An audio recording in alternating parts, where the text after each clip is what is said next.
Vamos a hablar de la pendiente de la línea recta.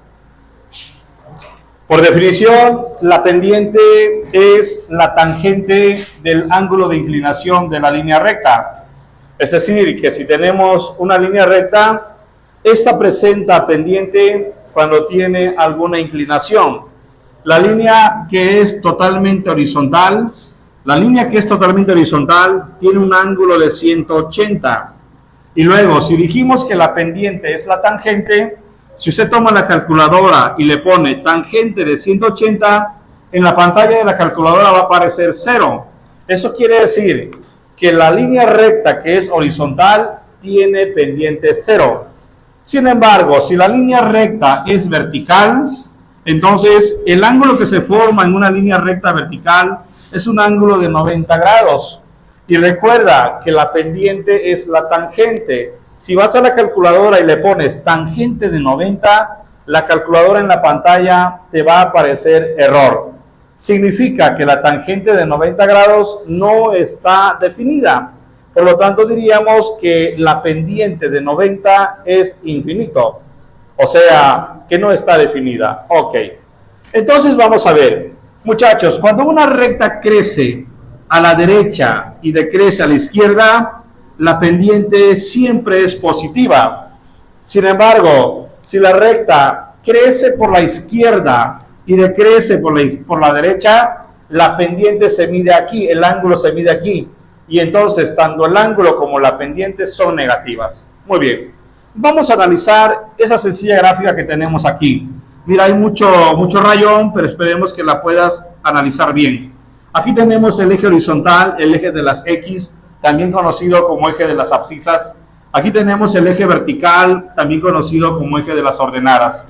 Y por aquí hemos trazado una línea recta con dos puntos definidos. Este, que está en el origen del plano, en las coordenadas 0, 0. En las coordenadas 0, 0, o sea, en el origen del plano cartesiano. Y este otro punto, que tiene como coordenadas para X1, 2, 3. Ahí está. Este punto está en 2, 3. No, en 3, 2. 3 de X y 2 de Y. Ahí está. Entonces tenemos dos puntos conocidos. Miren, yo aquí ya tengo mi gráfica hecha. Si nosotros analizamos lo que se forma entre estos dos puntos y el eje horizontal, revisamos que tenemos un triángulo rectángulo muy conocido y que en otros temas ustedes seguramente ya lo han analizado.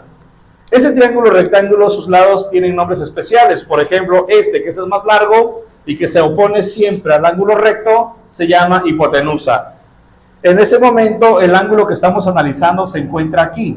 Enfrente de este ángulo, que es el ángulo de análisis, se encuentra el cateto opuesto. ¿Qué es el cateto opuesto? El lado del triángulo que se opone al ángulo, el que se encuentra enfrente del ángulo. Y este que forma parte del ángulo se llama cateto adyacente. La palabra adyacer viene de pertenecer. Este lado le pertenece al ángulo. Así es que se llama adyacente.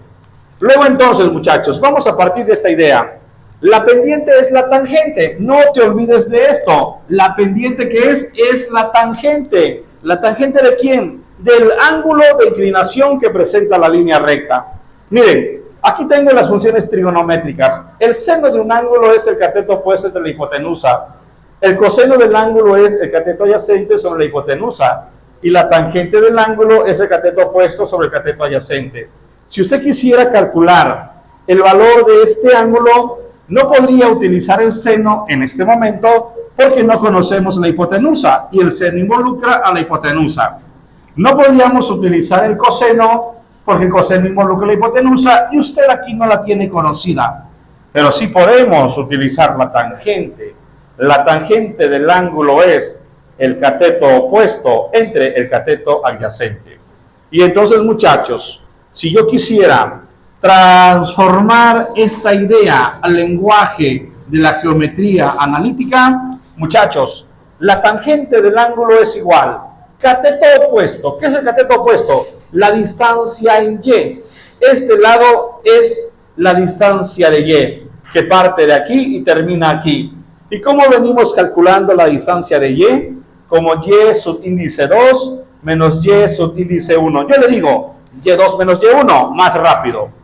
Y eso queda dividido entre el cateto adyacente. ¿Y qué es el cateto adyacente? La distancia en X. De la misma manera, ¿cómo calculas la distancia en X? X2 menos X1. Y mira, qué chulada de fórmula llevamos aquí. Si nosotros en un principio dijimos que la pendiente es la tangente, entonces la tangente es la pendiente. Y hacemos un cambio aquí. Cambiamos la tangente por la pendiente y ya nació la fórmula general de la pendiente. Explicaremos en el siguiente video más ejemplos de cómo utilizar esta fórmula y verás que es demasiado fácil.